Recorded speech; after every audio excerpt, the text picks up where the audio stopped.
All right, guys, so we are at CES, and there was a lot to see, believe me. We spent several days going through all the stuff, a lot of nonsense, but a lot of cool stuff as well. So I thought I would break down probably some of the coolest gadgets, some of the coolest tech that we saw. It's definitely not an exhaustive list. There was too much to even talk about that we saw, but I think these are probably the coolest things in my opinion. Let's not wait any longer and go over the best stuff at CES 2017. Alright, so let's start off with one of the things I was most excited about the whole show, and that is Dell's 8K monitor. I have never seen a monitor at this high resolution. It was unbelievable. You can see way at the bottom is the Windows taskbar and how tiny it is without scaling. Now, we have seen 8K TVs, but the thing about those is there's no content for them to even watch in 8K. There's no videos to watch or movies or anything. But with a computer, depending on your hardware, obviously, you can use whatever resolution you want. So this monitor specifically has a resolution of 7680 by 4320, and at 32 inches, that gives it a pixel density of 280 pixels per inch. So even at that huge size, it still, for example, has a pixel density greater than what you would see in the latest MacBook Pro Retina displays. So that's obviously really good. Now, this thing also does 10-bit color, 100% Adobe RGB color space, and has the 60 Hz standard refresh rate, which is actually pretty good considering the resolution, because even a couple years ago, 4K monitors were only 30 Hz, and I think really the only limiting factor is that DisplayPort and display connection technology is not up to speed with the actual monitors, so we'll probably see that increase as time goes on. And the price tag is $5,000, and it ships later this year apparently, so I wouldn't say this is prohibitively expensive for someone who might want to do high-end professional work, but it's not exactly something that everyone is going to be able to go out and buy. Next up is Sony's ultra short throw projector, which would cost you about $25,000 for the privilege of owning it. What makes this so special, you might ask? Well, like the name suggests, this is a 4K HDR projector that is designed to project onto a screen just inches away from the wall. So the idea is you don't have to hang it up from the ceiling and have it take up a whole bunch of space. You can just have this put right as part of the entertainment center itself, and it just sits right there, pretty much out of sight. Obviously, this is not meant for the average consumer at this price tag, but considering last year's version, which was $50,000, the price has dropped a lot, relatively at least. This is going to be for people who are really rich and apparently don't want a hanging projector. I guess there's a market for it. Now, this thing is actually a laser projector, and the impressive thing really about it is that there's no distortion on this image at all, and the image brightness is uniform throughout. Normally, with a cheapo projector, you would definitely expect, if it's going to be so close to the screen that especially at the top you're going to get light drop off and some distortion. None of that here. You would hope so with that price tag. So truly awesome stuff here. Maybe in a few years the technology will actually be affordable though for most people to actually own. We'll have to see.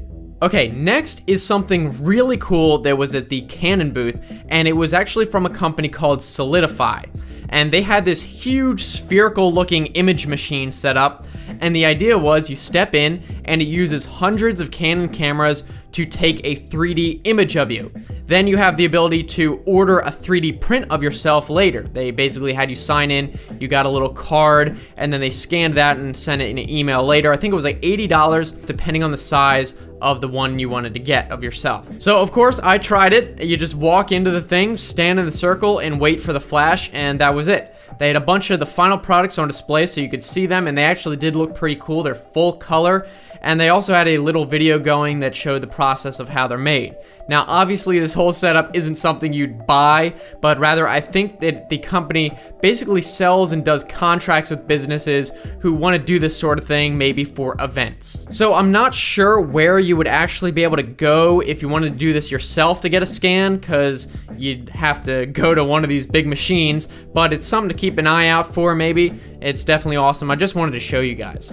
Alright, moving on. Next is a gaming monitor from Samsung, the CFG70. And this thing got me really excited for a couple reasons that makes it really unique from your typical gaming monitor. So obviously it's going to have everything you want for gaming, namely 144 Hz and just 1 millisecond input latency.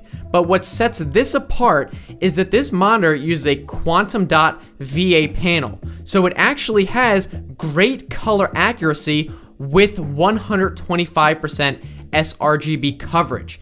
The reason that this gets me excited, you might not know what I'm talking about, is that normally you either have to pick between a fast, responsive monitor for gaming or a monitor that has good color, but not both.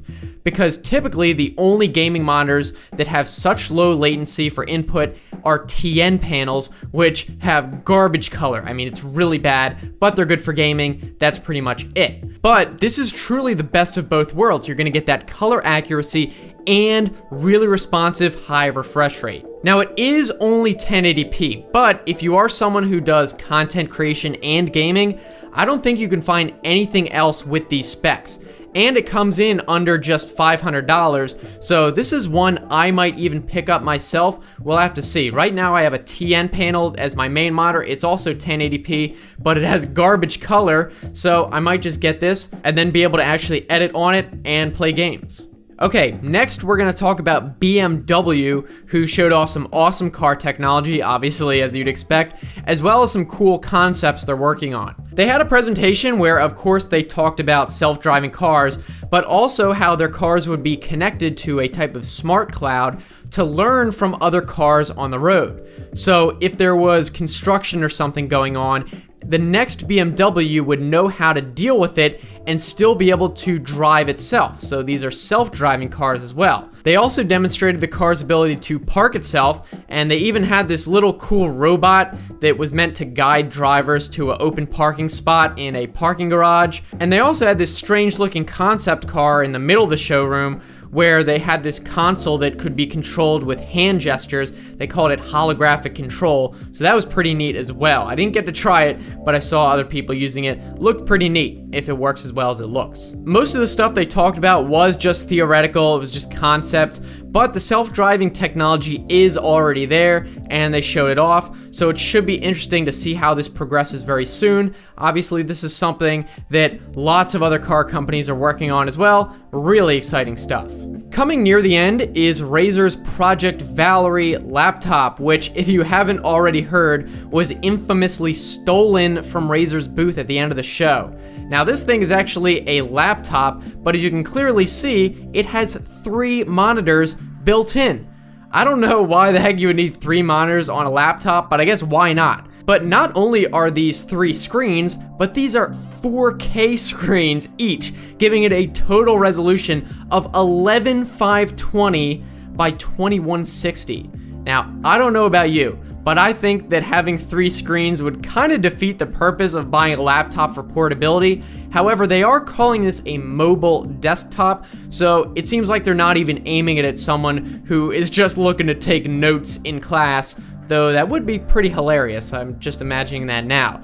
I could see someone like myself using it maybe for video editing. They have a picture on the website of it being used just for that, because definitely one of the biggest frustrations of editing on a laptop is the small screen. You have the tiny preview, you have to have all the other controls, it's just frustrating. So maybe this isn't as weird as it seems. And now finally we have something that the average person could actually use, and that is Linksys's new Velop router. This is not your typical router, because the whole point of this is that you can use multiple of these router units and spread them across your house for full Wi-Fi coverage. And yes, this is very different from just getting a wireless extender. You see, the Velop uses what is called a mesh Wi-Fi network, which is also what the new Google Wi-Fi routers use. You may have seen me mention those in other videos. You see, normally when you get a wireless extender, it creates a totally separate access point. So you have to connect to it separately from your regular network and manually switch between access points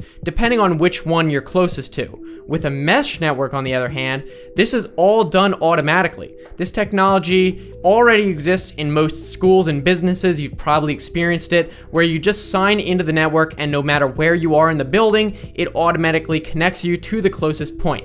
The idea is the same exact thing here. You would place these throughout your home, and your phone or computer would automatically keep you connected to the strongest point no matter where you are. So I definitely think this is a far superior option to just getting an extender if you're someone who has trouble getting Wi-Fi throughout your home, and I think we're going to see a lot more of these come out as other companies start to tag along with this and realize how good of an idea it is and how much people can benefit from it. So definitely something to check out, as well as the Google Wi-Fi, which basically does the same thing. All right, so that is it. That is the coolest stuff we saw at CES 2017. Hopefully you guys found it pretty interesting. Again, there was so much to even see that we couldn't see it all possibly even after a few days. It'll be interesting to see what they have next year, but I want to hear what you guys think, so let me know down in the comments section, and I'll see you next time.